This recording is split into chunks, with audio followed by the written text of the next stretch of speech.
নোয়াখালীদেরকে খেপাইয়েন না। আমরা ভদ্রতা দেখাচ্ছি, কারণ এই সেই নোয়াখালীরা নদী ভাঙন ঝড় ঝঞ্ঝার সাথে যুদ্ধ করে টিকে থাকার ক্ষমতা রাখে আমার আল্লাহর রহমত নিয়ে। নোয়াখালীরা করে খেপাইয়েন না, খেপাইলে কিন্তু ভালো হবে না। নোয়াখালীদের যদি খেপান তাহলে তো তাদেরকে ট্র্যাকেল দেওয়ার মতো ক্ষমতা আপনাদের নাই। আমি আপনাদের প্রতি শ্রদ্ধা রেখে বলছি, আপনাদের দাবি আপনারা সরকারের কাছে করেন, আমরা সরকারের কাছে আমাদের দাবি করছি। আমাদের যে ফেসবুক আইডি পেজ আপনারা ডিসেবল করে দিচ্ছেন, এটা হচ্ছে অমানুষের কাজ, কাপুরুষরা এগুলা করে।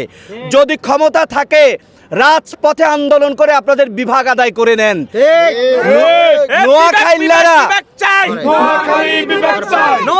নোয়াখালীরা যেভাবে রাজপথে আন্দোলন করছে ইতিমধ্যে, শুধু বাংলাদেশে নয় সারা বিশ্বে ইতিমধ্যে নোয়াখালীরা জয় জয়কার করে দিয়েছে।